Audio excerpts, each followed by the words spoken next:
let's get started. So I'm priming my face with the Nivea Men Shave Balm. You guys should definitely check that out. It's a really inexpensive primer to have, and it works pretty much for every skin type. Alright, I'm just using the LA Girl Pro Conceal Orange Corrector, and I am just correcting some of the darkest spots here along my face. And I'm using a GBS concealer brush with that. And for the foundation today, I'll be using the Stila Stay All Day foundation. And it's a little bit darker, but then I've got quite a bit of a tan, so I'm just generally work it out with all the, the powders that you apply anyway. It kind of balances out, so I think it looks okay.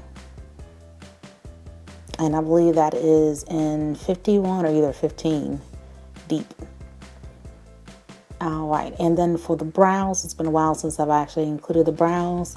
I'm just using a Sonia Kashuk eyebrow spoolie here, and then I'm using a ColourPop Banging Brunette pencil.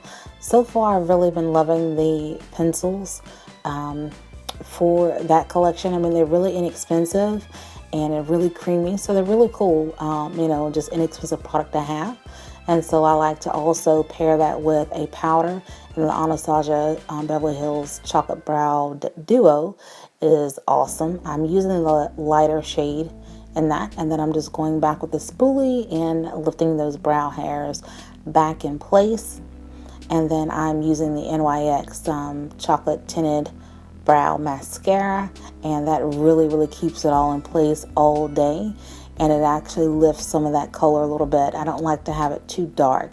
So even though I have dark hair, you want to always keep your brows a little bit lighter. At least that's my personal preference.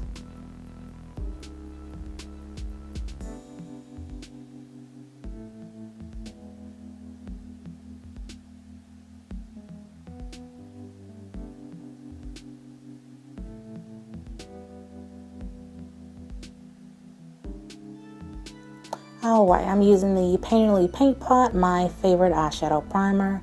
And then I'm just using a concealer brush and patting that all over the eyelid, right underneath the brow bone. I'm going into the Lime Crime Venus 2 palette, which is perfect for fall.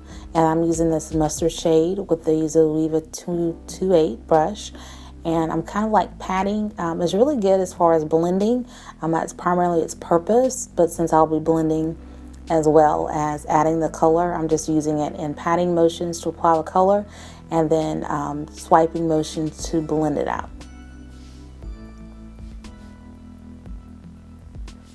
And then you just kind of go back and forth, kind of adding on as much as you feel that's necessary for your eye look, and blend, blend, blend. And then I'm going back in here with the Jam, which is the orange shade, a really beautiful fall color. I love that. And then I am applying that right on the outer corner there and packing that into the crease, and then right above the crease.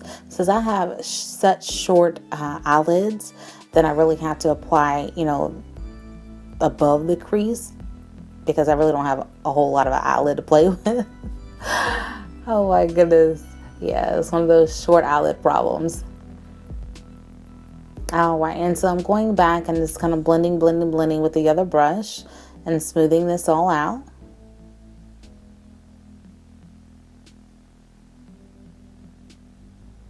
Alright, then I'm going in with the Mud, which is another beautiful shade, and that is going to go on top of the outer corner with the previous shade that I use as well. So I'm putting it on top of Jam. And then I'm trying to connect it. So I'm putting it on the outer corner, then on the inner corner, and then connecting that line there. So it's going to be almost like a halo eye.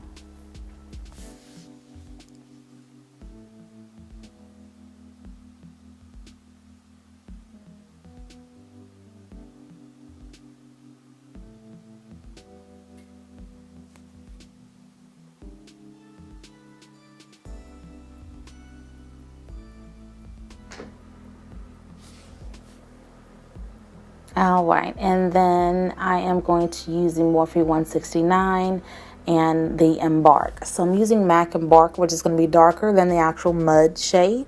And that is going to really give this more of a definition and more of a pop. So I'm just adding that on as well. And then I'm going back with the previous brush and blending that out here. And then, you know, if this takes a while and you have to go back and add other shades as well, don't think just because this video was this short that I didn't have to as well. I mean, you know, when we're editing videos, we're making it look so simple, but that is not the case with a lot of these eye looks. All right, so I'm using the Rubenesque MAC paint pot, and I'm putting that not over the entire eyelid. I'm leaving a little bit of the darker shades on the inner and outer corner. I'm just kind of using that for the smallest portion. And then I'm using the Vegas Lights pigment from Makeup Geek, and I'm not using it all the way to the crease because I know, because of my eye shape and I know it's going to travel up, so I'm trying to do just below the crease, so that way when I open my eyes, it doesn't transfer. And then I'm going back along the edges, and so it doesn't look crazy from start to stop, and I'm applying some of that mud. All right, and here we go with the Kat Von D. I have been loving this little sample. I absolutely love it. I definitely will be buying the actual full size because this stuff is so creamy, and I just love, love, love the wand. It's just awesome, really, really awesome. Where I think Urban Decay was not quite as concealing, more like just for contouring, because it was more like a light medium coverage.